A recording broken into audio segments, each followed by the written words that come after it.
Здали чи відбили Костянтинівку. Сьогодні 19 червня 2026 рік і у нас огляд бойових подій на Східному фронті. З'явились так звані толкателі. Хто це і про що це говорить, дивіться у цьому відео. Поїхали!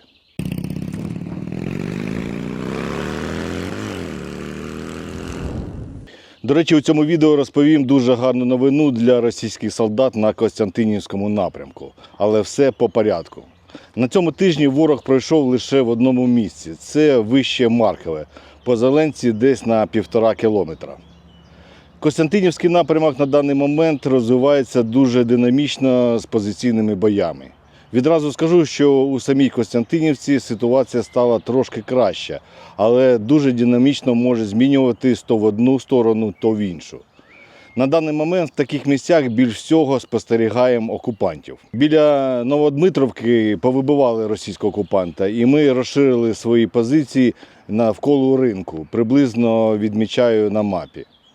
По дорозі від Ступичок до міста проходять невеликі групи. Немає такого, що йдуть ешелони. Проходять там по 2 людини максимум. Саме в районі Костянтинівки з'явились так звані толкателі. Це чоловіки, може навіть і з місцевих, які показують новоприбувшим дорогу до іншого толкателя і так далі. Можна сказати, провідники. Це каже про низьку підготовку особового складу, що навіть по картам вони не розуміють, де вони і куди їм йти. Ті, кого відправили самотужки дійти, блукають, і тут їх наші здебільшого беруть в полон. То гарна новина у росіян в тому, що нам тепер платять за кожного живого полоненого $2200, тобто 100 тисяч гривень. То здавайтесь, ви будете у повній безпеці, бо за вас платить наша держава. Залізничний вокзал ми зачистили і на даний момент він під нашим контролем. В районі Дач зараз розташовуються ворожі пілоти і вилітають з цього місця. Ще одне важке місце – це район Іллінівки. За тиждень ворог зумів закріпити лише на 50% Іллінівки зі збереженням просочення у бік парку Ювілейний. Але зараз вони і туди вже не доходять. На тому тижні були двоє з російським прапором, які реально шатались в тих районах, біля церкви і так далі. Ну що, вони пропали безслідно. А хто не вірить, може зайти до церкви Костянтинівці помолитися. Росіян там немає. Але позиційні бої йдуть постійно. Нашим хлопцям дуже важко. На даний момент ситуацію вдалося більш-менш стабілізувати. Усі підрозділи на бойових місцях, з ними є зв'язок, логістика та ротація остаються бути дуже хреновими, але вони є. Вистраюються нові лінії оборони від Костянтинівки до Дружківки.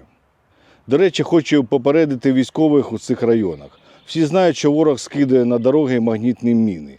Але мало хто знає, що вони детонують не тільки коли примагнічуються до кузова автомобіля.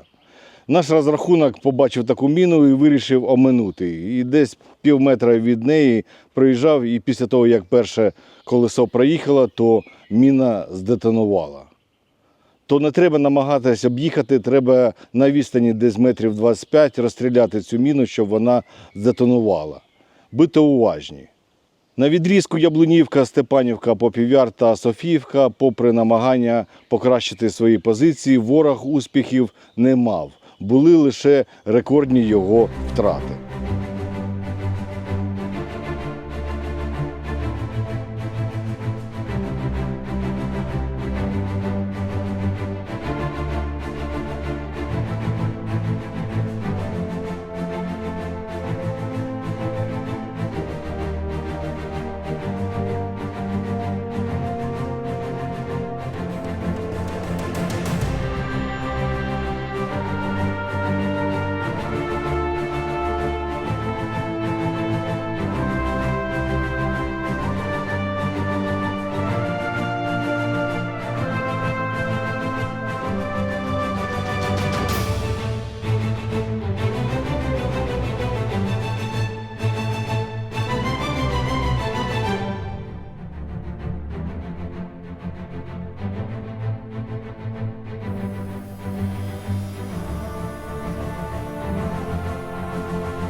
То ми продовжимо працювати тут, на лінії фронту в Україні.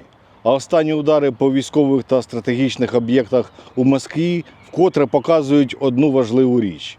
Війна, яку російське керівництво намагалося тримати десь далеко від своїх громадян, поступово повертається туди, звідки вона прийшла. Для нас це не привід для ейфорії, це лише демонстрація того, що сучасна війна давно перестала вимірюватись кілометрами окопів. Сьогодні перемагає не той, у кого більше людей, а той, хто швидше навчається, ефективніше використовує технології та здатний діставати противника там, де він почувається в безпеці. Саме тому найближчі місяці можуть стати визначальними. Росія надалі намагатиметься тиснути на фронті, збільшуючи кількість штурмів та ракетних ударів. Але водночас вона буде змушена витрачати дедалі більше ресурсів на захист власної території, логістики, військових заводів та командних пунктів. А для нас головне – не втрачати темп, допомагати війську, підтримувати виробництво дронів, технологій та засобів боротьби з ворогом. Бо кожна гривня, кожен дрон і кожна вчасно виконана задача на фронті сьогодні формують той день, коли російська армія остаточно втратить можливість диктувати свої умови. Працюємо далі. Перемога не приходить сама. Її щодня наближають конкретні люди своїми діями. Слава Україні! Слава ЗСУ! Слава волонтерам! А Путін – гандон!